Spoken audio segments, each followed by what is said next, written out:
एक दिन नारद जी भगवान विष्णु से मिलने वैकुंठ लोक पहुंचे।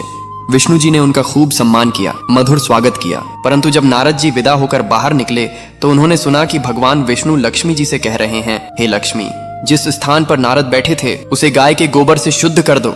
ये सुनकर नारद जी चकित रह गए और तुरंत वापस आकर बोले, हे भगवान, जब मैं यहाँ आया था तो आपने मेरा बहुत सम्मान किया, फिर जाते समय आपने यह क्यों कहा कि मेरे बैठने का स्थान गंदा हो गया? विष्णु जी ने धैर्य से उत्तर दिया, हे नारद, मैंने आपका सम्मान इसलिए किया क्योंकि आप देवर्षि हैं, परंतु आपके पास कोई गुरु नहीं है, आप निगुरे हैं, और जहाँ निगुरा बैठता है वह स्थान अशुद्ध माना जाता है। यह सुनकर नारद जी ने सिर झुकाया और बोले, हे प्रभु, यह सत्य है, परंतु मेरा गुरु कौन होगा? विष्णु जी ने कहा, धरती पर जाओ, जो सबसे पहले मिले उसे ही अपना गुरु मान लेना। नारद जी तुरंत धरती पर उतरे और उन्हें सबसे पहले एक साधारण मछुआरा मिला।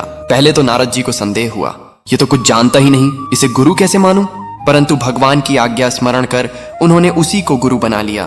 फिर वे वापस विष्णु जी के पास पहुंचे और बोले, प्रभु, मेरे गुरु जी को तो कुछ भी नहीं आता, वे मुझे क्या सिखाएंगे? यह सुनते ही भगवान विष्णु क्रोधित हुए और बोले, हे नारद, तुम गुरु निंदा कर रहे हो, जाओ, मैं तुम्हें श्राप देता हूं कि तुम 84 लाख योनियों में भटकते रहोगे। नारद जी घबरा कर बोले, हे भगवान, कृपा कर उपाय भी बता दीजिए। विष्णु जी ने कहा, अपने गुरु से पूछो। नारद जी ने जाकर सब बताया। गुरु ने मुस्कुराकर कहा, भगवान से कहना कि धरती पर 84 लाख योनियों की आकृतियां बना दें, फिर तुम उन पर लेटकर घूम जाना और कहना कि मैं सब योनियों में घूम आया हूं। नारद जी ने ऐसा ही किया और विष्णु जी से क्षमा मांगी। भगवान ने कहा, देखा नारद, जिस गुरु को तुम तुच्छ मान रहे थे उसी की कृपा से तुम मेरे श्राप से बचे हो। गुरु की महिमा अपरंपार है। चाहे गुरु गूंगा हो या पागल, शिष्य को सदा गुरु का दास बने रहना चाहिए। गुरु पर पूर्ण विश्वास ही मुक्ति का मार्ग है। सच्चे विश्वास और गुरु भक्ति से ही जीवन का उद्धार होता है।